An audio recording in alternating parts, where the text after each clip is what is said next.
Hello, good afternoon. This is Joy News Today with me, Sweetie Abochi. We're coming to you live from our studios in Kokomimli. We're also live across our digital platforms as Joy News on TV and on DSTV channel 421 and GoTV channel 125.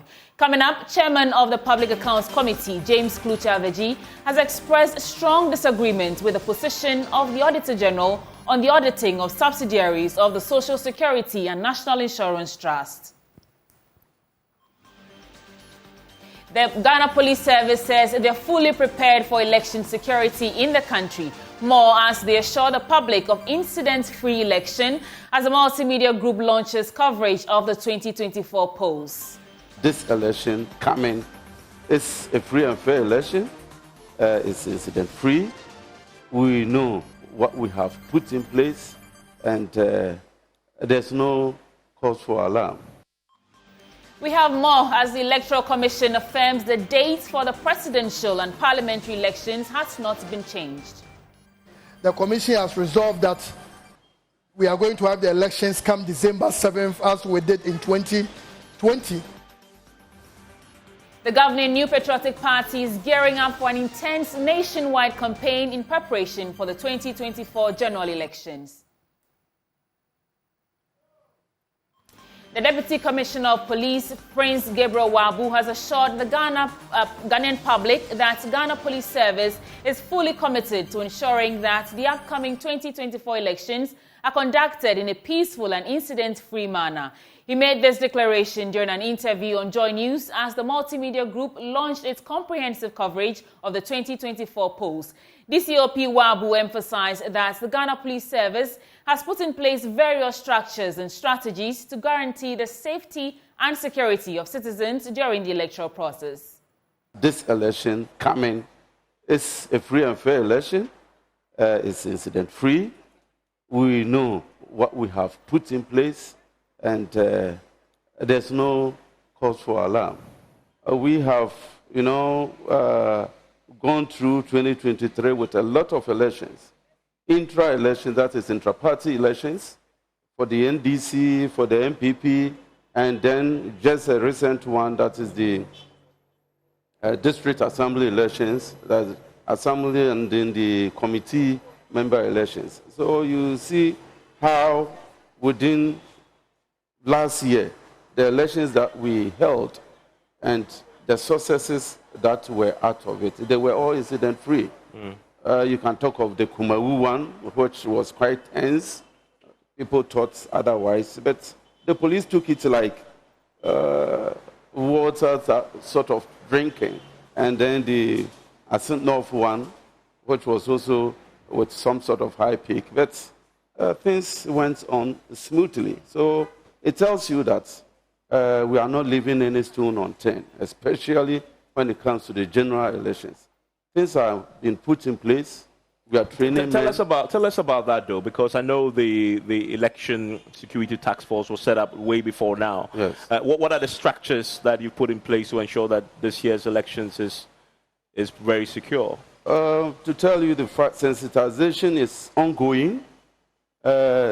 We and the sister security, that is the prisons, the fire, immigration, all are on the table. They all doing what they can do to finish. Training is ongoing, vigorous training, of course. Equipment have been gotten, and as at now, we still have even recruits under training, and all is geared towards 2024 elections. And I tell you what, officers of probably 300 are going to go to the college, and they would definitely pass out before 2024 elections. So these are some of the ways and then the measures that we have put in place to, see to it that 2024 election becomes a success. Also speaking at the launch of the Electoral Commission, Deputy Chairman of the Commission, Dr. Bosman Asare, indicated the date for the elections remains the same.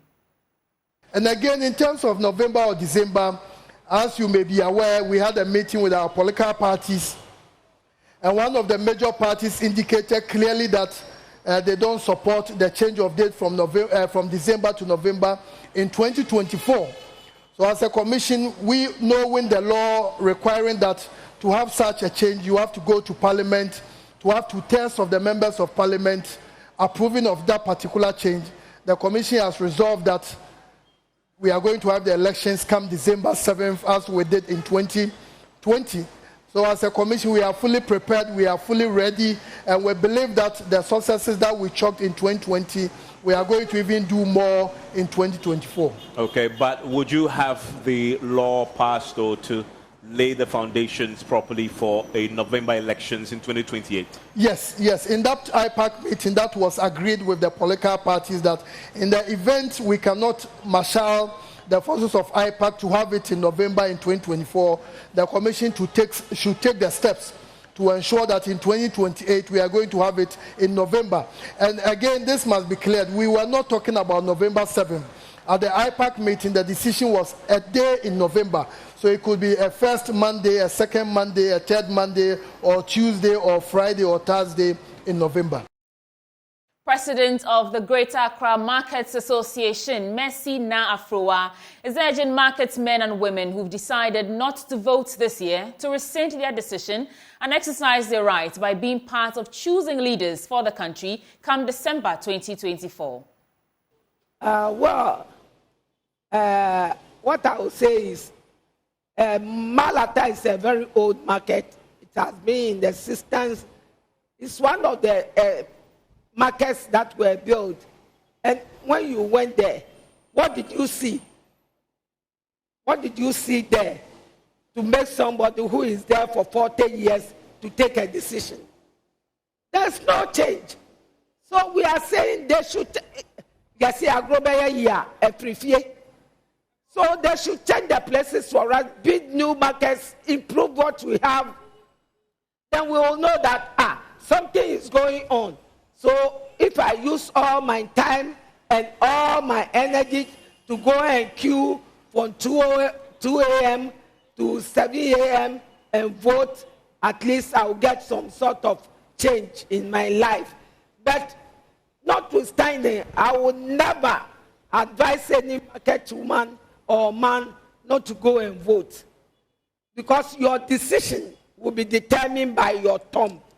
So if you don't go and vote, then two people go and vote and they choose somebody, they are choosing the person for all of us. So I will advise them, everybody should try and go and vote. It's our right to vote, and as Ghanaian citizens, we have to do so. Well, I know it's February, but are the political parties visiting the markets campaigning? Yes, of course. They started even more than 2. Everybody is interested. And they know the market is a very organized place where you meet a lot of members. So they have been coming, and we have been receiving them. And the National Democratic Congress and the governing New Patriotic Party expressed their commitment towards a peaceful process.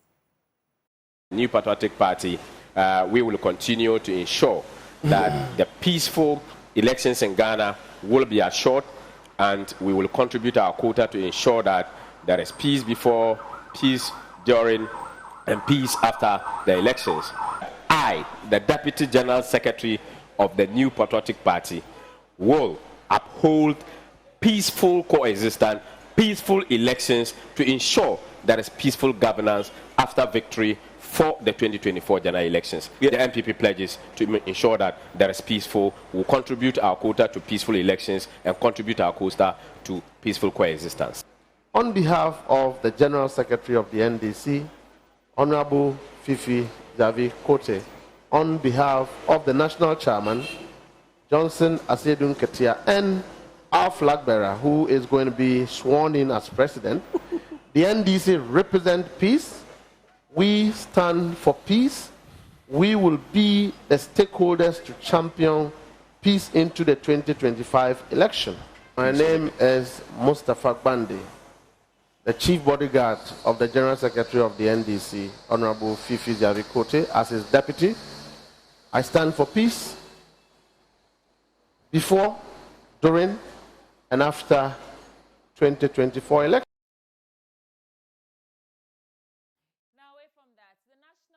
The Congress in the Futu constituency is urging the National Peace Council to take proactive measures to prevent any potential disturbances in the constituency ahead of the elections. The party alleges they continue to face intimidation from their opponents, raising concerns about potential retaliation. Parliamentary candidate James Kofi Annan addressed these issues during a news conference in Winneba. The NPP, through the District Assembly, is engaging in extreme provocation that can result in violent confrontations in the Futu constituency. In the last couple of years, the Assembly embarked on a demolition exercise, pulling down all my billboards that I would have used for my campaign.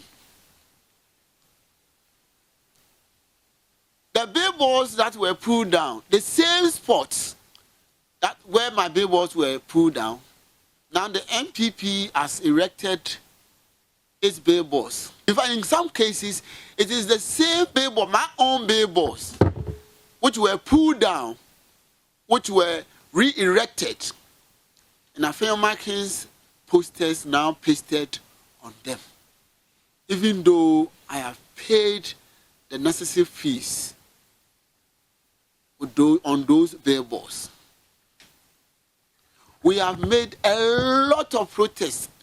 We have spoken about this. It looks like the National Peace Council has not heard what is happening in the Futu constituency. And they are waiting for violence to erupt in order for them to issue statements. So I don't know whether the Peace Council is just meant to address press conferences or just meant to wait until situations have arisen before they act. It is my hope that John Dramani Mahama will win the 2024 elections. Now, the governing New Patriotic Party is gearing up for an intense nationwide campaign in preparation for the 2024 general election. This afternoon, the flag bearer, Dr. Mahmoud Bawumia, will submit a list of names constituting his campaign team he believes can break the much-anticipated aid to the National Executive Committee for consideration. Samuel Mbura of our political desk joins us live from the Alisa Hotel with details. Mbura, if you can hear me, has the meeting started and what have you gathered so far?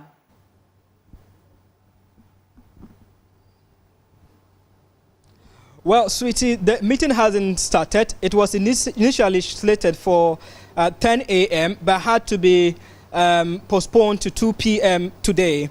Reason being that the president, whom we know is currently out of the country, requested that he should be part of it. So by 2 p.m., the anticipation is that the president, Nana Akufo-Addo, will be in the country and be part of this all-important meeting of the governing New Patriotic Party. This is actually the top hierarchy of the party making this decision for the 2024 election. So today, they are going to have two crucial meetings. That's the National Executive Committee meeting, where they would deliberate on reports from the recent activities of the party. We know they conducted a successful parliamentary primaries in constituencies where they had sitting MPs. So reports will be made in the controversial areas and also what the reconciliation committees have come up with for them to consider and make further recommendations. So after the NEC meeting, they will now go to the National Council. But the most pressing agenda has to do with the team that would lead Bawumia in breaking the much anticipated aid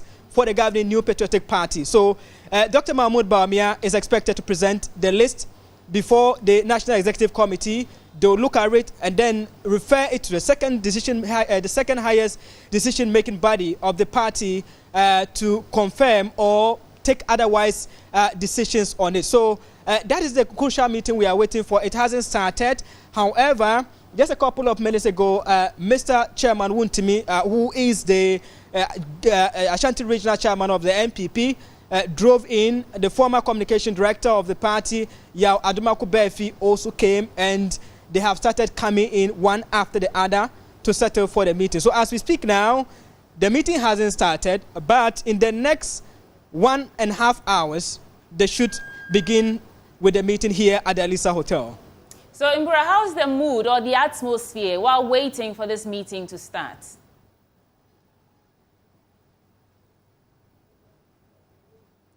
Well, party supporters are not here. It's quite a calm, relaxing atmosphere. I mean, in a normal hotel, people are relaxed, coming for their lunch and all that. And the party members who are crucial in this meeting are all here. But we know that the anticipation or the anxiety has to be with the people that have made it to the list. We have picked names that I cannot confirm, but what deep throat sources are telling us that are making it to the list, and that is what is creating the uncertainty here. We have persons like Dan Boche, who is a former Minister for Local Government. His name has come up strongly as part of the team to lead Dr. Bawumia in the 2024 election campaign. Frederick Opare Ansa, his name has also come up strongly. Nana Akomia, the current CEO or the Managing Director for STC, and also Kobine J. Japon, who contested Dr. Bawumia in the presidential primaries. His name has also come up. Obi Amwa, his name has also come up strongly here. Justin Frimpong Kodia, the current General Secretary of the party, his name has also been mentioned per what I have gathered so far. Not forgetting Miracles Abuaji, who is a presidential staffer at the presidency, and Yao Adomako Befi, a former communication director of the party. His name is also part of the list that we have here, but not confirmed yet.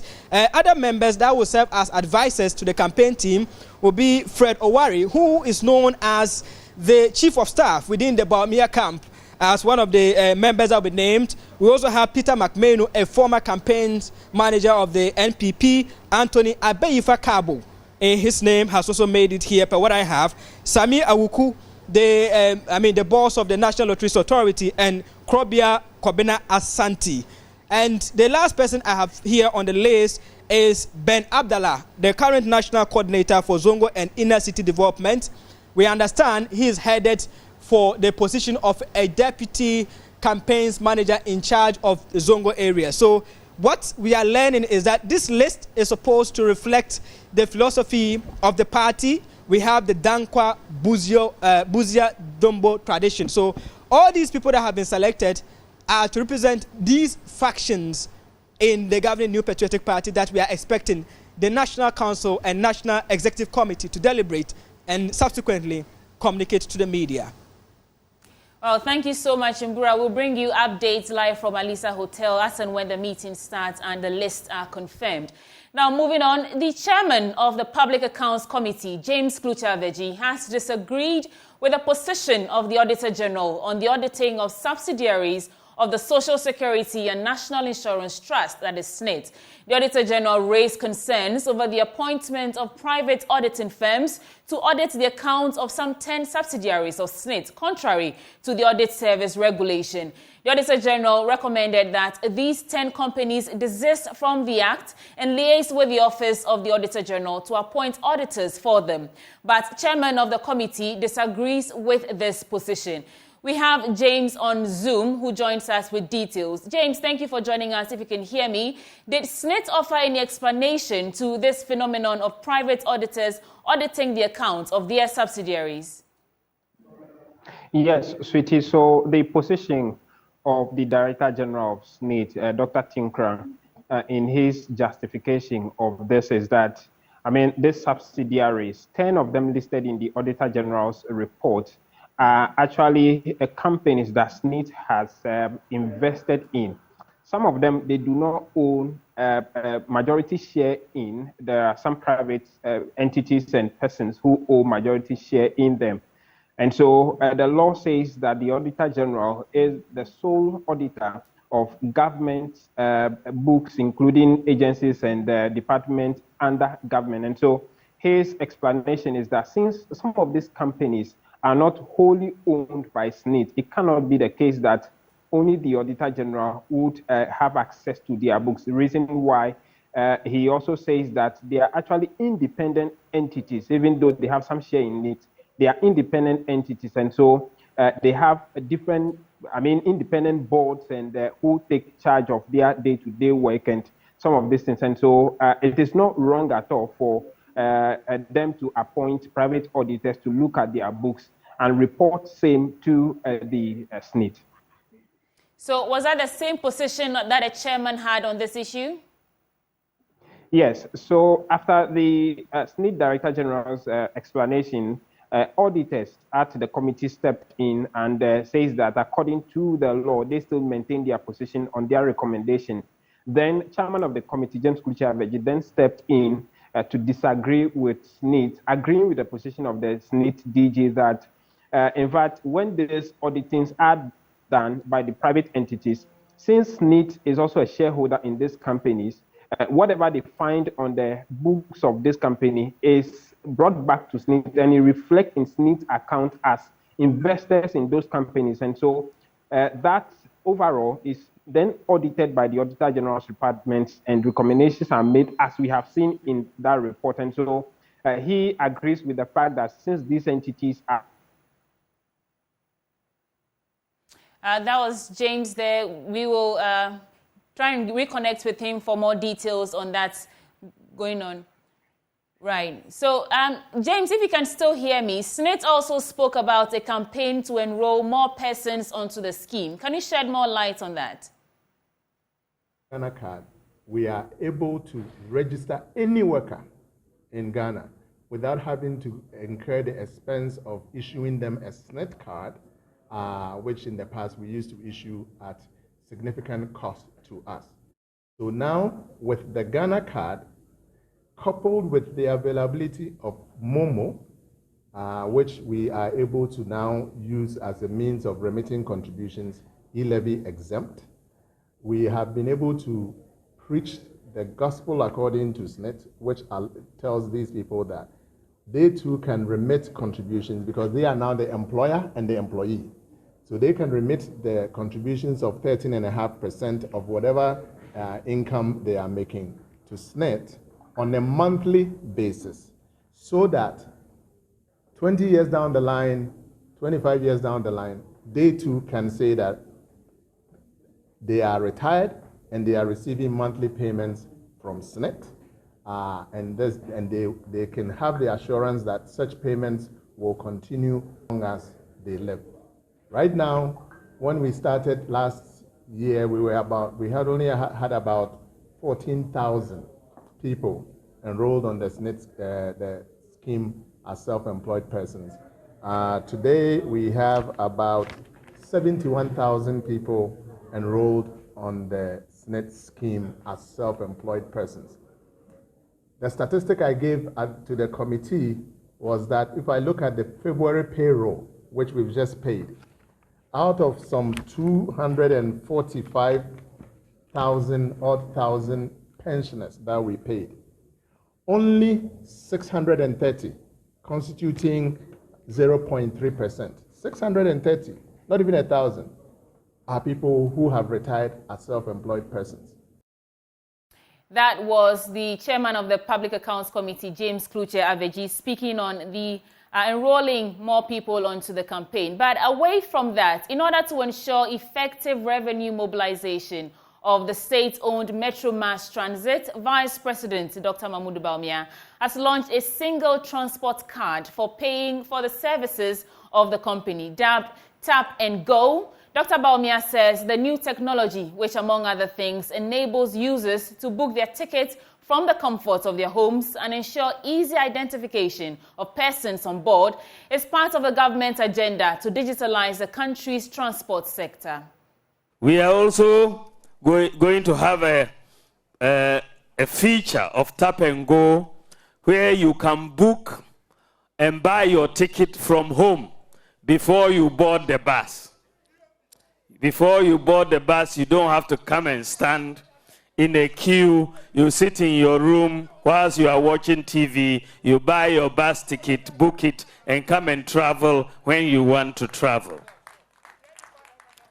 Ladies and gentlemen, with today's launch of the Tap and Go for Metrobus intercity services, we are moving into a new digitalized public transport system where our journeys begin with a simple tap where every seat on the bus is just a click away, where the hassle of cash transactions fades into oblivion, where there will be transparency between car owners, drivers, and mates, and more importantly, where there will not necessarily be the need to carry cash to access public transport. What is clear is that the Tap and Go card, you can top it up with your Momo account, put money from your Momo account onto the Tap and Go card.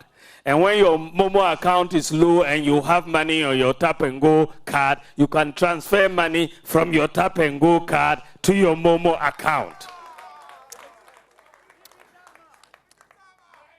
So what we are doing is not a distant dream, it is our reality.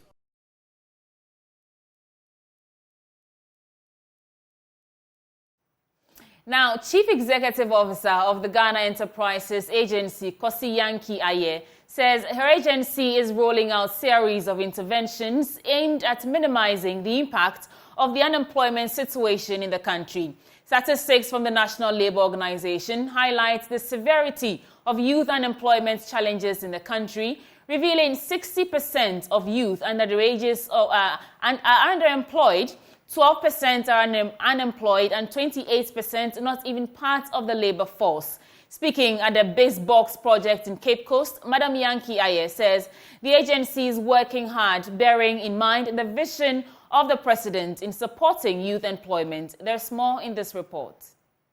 Madam Kosi Yankee Aye described the Base Box project as an intervention designed with MasterCard Foundation to provide support to the youth, women, and persons with disability. She says the agency is working really hard to make sure that the hardship relating to unemployment is mitigated. The goal behind this was looking at the target clientele, which is youth, young women, persons with disabilities, and how best it was that we're going to provide them with various support in terms of capacity development, technical skills, access to funding, access to startup kits, but really more access to startup kits and technical skills and capacity skills development. So how do you put all of this in a box so that if you're a youth, if you're a person with disability, if you're a young woman and you need support, how do you take this box, pull it apart, and it would help you start your business or to grow your existing business? So that's how the Business in a Box was born. And the target is to support 250,000 Ghanaians across the length and breadth of the nation, to provide them with the needed tools and the needed training that would also enable them to grow and support their existing businesses. That is what we're here today, to really launch this new concept. We started off with the Young Africa Works intervention, which was part of the first phase. That grew and was successful, from where we supported 39,000, but was able to create and sustain over 90,000 plus jobs across the length and breadth of this nation. And we continue to do that, bearing in mind the President Nana Addo Dankwa Akufo-Addo's vision of supporting the youth in employment, and also the Vice President's vision of ensuring that the youth of this nation have the needed support. Central Regional Minister Justina Marigodasan says the alarming figures highlight the need for urgent strategic interventions to equip the country's youth within the sector to have some skills, technology, and opportunities to thrive in the workforce. She mentioned that entrepreneurship and apprenticeship have been identified as pivotal accessories to increasing employment rate among the youth, and said the Base Box project, which is a collaborative initiative between the Ghana Enterprises Agency and MasterCard Foundation, is focused on harnessing the entrepreneurial potential in Ghanaian youth. The Base Box project is set to make a significant impact on 250,000 Ghanaian youth, with a focus on young women and persons with disabilities. Notably, 70% of the participation will be women and 10% will be PWDs. The overarching goal of this project is also to instill an entrepreneurial mindset and attitude through capacity building, mentorship, coaching, access to markets, regulatory support, and startup kits. By doing so, participants will be empowered to start and operate sustainable businesses or access dignified and fulfilling jobs. As a region, and Ghana as a whole, we are also committed to creating a level playing field and providing opportunities for you to uncover your true potentials. Like we talked about Central Expo, it is something unique we brought on board since I took office 3 years ago. It's been hugely successful. This year's Central Expo is going to be wonderful. We have always been trying to do it to coincide with Afashe, where we have a lot of people coming on board or coming to the region. Last year, we had more than 300 exhibitors exhibiting their goods and wares.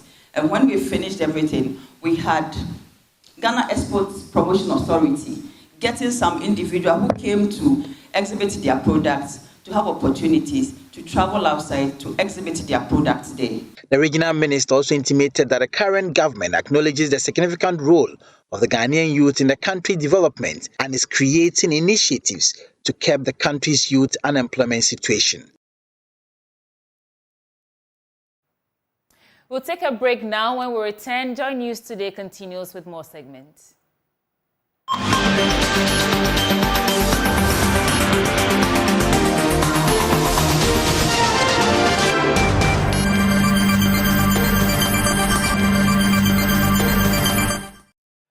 Hello, good afternoon. Welcome to the business segment on Joy News Today with me, Pius Kojo Baka.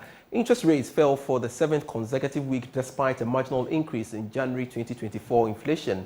According to the auction results by the Bank of Ghana, the government raised 5.67 billion cedis from the treasury market, about 23.64% oversubscription. Here's a report. Interest rates have been falling in line with most analysts' forecasts. The 91-day bill went down by 40 basis points to 27.89%. That of the 182-day bill also took a nosedive to 30.39% from 30.43% the previous week. The 364-day bill also dropped to 30.89% from 30.99% the preceding week. Meanwhile, the government accepted all bids tendered for the T-bills worth 5.67 billion cedis. A chunk of the amount came from 91-day bill. About 2.42 billion cedis were tendered, representing 42.82% of the total bids. All the bids were accepted. The one-year bill followed with 1.96 billion cedis tendered. The uptake was also 1.96 billion cedis. The 182-day bill also received bids worth 1.28 billion cedis, in which all were accepted. The Chartered Institute of Marketing Ghana is entreating business leaders to be consistent with investments for their marketing department. According to the president of the institute, Dr. Daniel Kasati, this will drive growth of corporate institutions.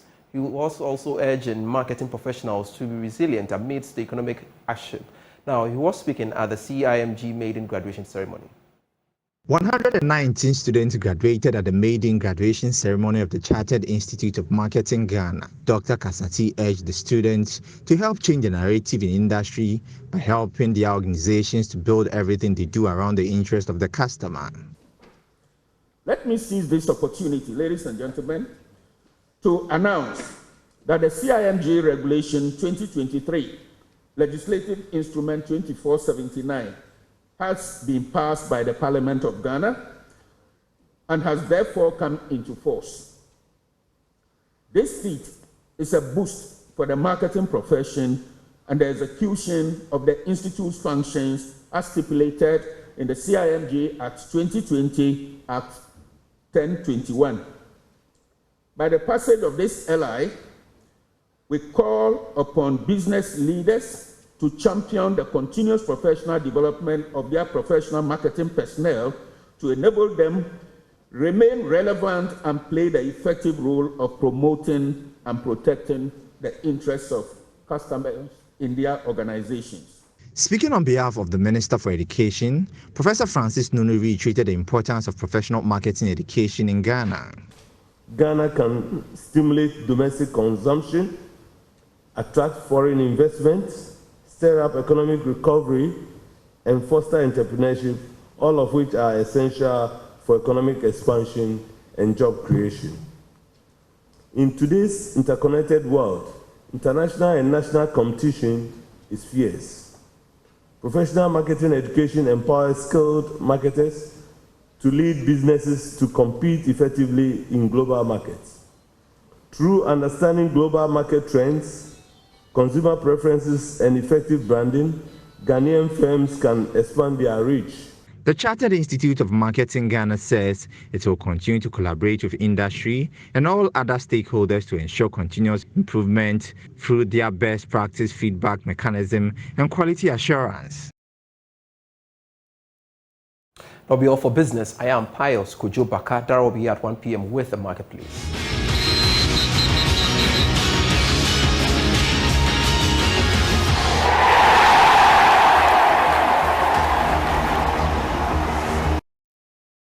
Let's do sports now on JoyNews Today with me, Muftau Nabila Ablat. Ghana Football Association is reportedly considering bringing back former Black Stars coach Otto Addo to lead the senior national team. Currently part of the coaching staff at Borussia Dortmund, Addo previously guided the Black Stars through successful qualification for the 2022 FIFA World Cup, eliminating Nigeria in the final round of matches that were played. Addo continued as a head coach during the FIFA World Cup in Qatar, where Ghana exited the group stage with 2 defeats and 1 win. Following his departure, the GFA appointed Chris Houghton, who had served as his technical advisor, as a new head coach. But the former Newcastle United manager failed to make a significant impact, resulting in his dismissal after Ghana's group stage exit at the African Cup of Nations early this year. Amid the ongoing search for a new coach, reports suggest that Otto Addo is being considered for a return. Discussions within the leadership of the Ghana Football Association are reportedly ongoing, and there's speculation that Addo could be appointed to the role before the end of February. The potential return of Otto Addo would mark a second stint for the former Black Stars player in coaching the national team, showcasing the GFA's interest in his previous success and experience with the squad. And Management Committee Chairperson of the Black Queens, Gifty Wari-Mensah, says the girls are ready for Zambia's test on February 23. Speaking to Joy Sports, Gifty noted that Ghana has the quality to match the Copper Queens in the Olympic qualifier. Our confidence is in the girls and also in what our DNA has been as a country. Like I keep saying, for us as a nation, the plan is to take it a step at a time. We have a match against Zambia. Our wish is to make sure as Zambia is coming down to Kumasi, we make a mark and win convincingly. So when you're going there, whatever that happens, we still know that we're going to qualify, because it's in the interest of the whole nation for us to, for the first time, go for Olympics. And then at least I'll have a feather still in my cap also to say I took them for the first Olympics. So it's something that we are all looking at. All the girls are excited about it. But for us, most of them are even playing international. So they have that exposure, and then everybody will be excited to go to Paris for the Olympics. I mean, if you look at the opponents you're up against in the last year, they have been at the World Cup. Although they didn't qualify from the group stage, so we've seen what they have done on the African continent when they last played in the WAFCON, and then we saw what their performance at the world stage too. I mean, is there a target that has been set for Nora Hapto as far as the Olympics is concerned? That's still between us and Nora. And such things are still very, very confidential, because Nora has some targets to get us into some leagues that we had not been, tournaments we had not been able to get to, which I think she's achieving. And like I said, it's a step at a time. And then for us to achieve and go up. That's what we believe in. And then again, like you said, football doesn't follow logic. If it does, there was no way Cape Verde should have gone as far as they've done. Starting this AFCON, I don't think Nigeria was one of the favorites, but look at where Nigeria is, even Cote d'Ivoire. So it's not really about the club or the national team. It's about the preparation and how they meet the target set for themselves. And each game is different from the other game. So for us at FA, ours is to provide all they need and make sure that we are doing a lot of things. So as we're speaking, any of the female teams, including the male national teams, have an attached video analyst. Because now football is smart. Football is no more about who can run or who cannot run. It's about who can achieve. So these are things that are going to happen. And I think that with all the preparations Nora is doing and seeing some of the ways she is able to recover, come back to it, understand her people understand the game she's in and all that. Yeah, Zambia may be a team that everybody thinks is big, but Ghana is done much more better when it comes to our ratings and how we've been able to hit and been able to win games. So yes, we are going to face Zambia come 23rd. We have no fears. We are rather ready and prepared. We are not taking them for granted, because that's what a lot of teams would want to do, and meet them as an A team as they are. And we believe that we have A-list girls that can also face them on any fronts. The game will be happening at the Accra Sports Stadium on February 23. That's your sports for now. We do have more sports stories on myjoyonline.com.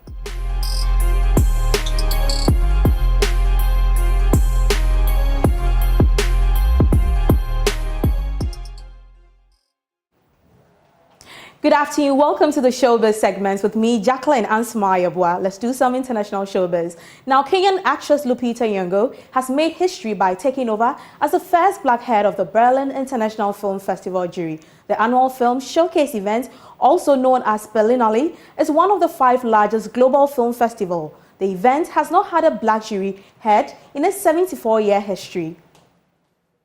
Now back home, in a spectacular convergence of music and worship, the International Central Gospel Church Auditorium in Teshi, Accra transformed into a mesmerizing haven on Sunday, February 18, 2024. Diana Hamilton's Awake Experience concert not only marked a historic milestone, but also etched an indelible memory as the most triumphant gospel event ever witnessed at the esteemed venue.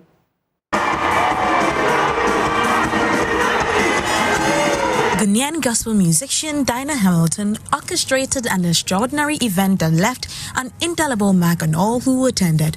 I don't know what to say, but the Lord has done great things for us. That's what I have to say.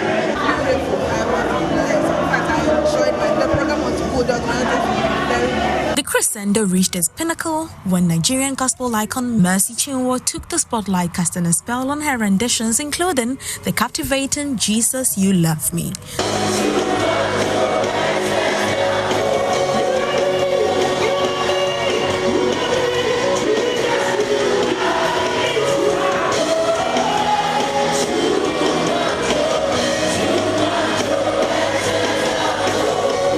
The Minister of Works and Housing, Kujapon Nkrumah, was also present, expressing his excitement, proving that even some ministers know how to get down to some heavenly beat. Experience. That is great. The other artists on stage were lovely, and we had an opportunity to sing our praises to her. Who was the favorite for the night? Amidst the echoes of applause and heartfelt expressions, Diana Hamilton, the architect of this musical masterpiece, couldn't contain her excitement. Relieved, excited. I keep saying that when you want to see me at my happiest, this is it. You didn't want to see me before getting on stage, but now I'm grateful to God. Diana isn't finished just yet. She pledges an even more thrilling adventure awaits in Kumasi. Kumasi is the only thing on my mind right now, and it can only get bigger and better. If what happened here tonight is anything to go by, and God says, I know eye has seen and no ear has heard, Kumasi is going to be greater.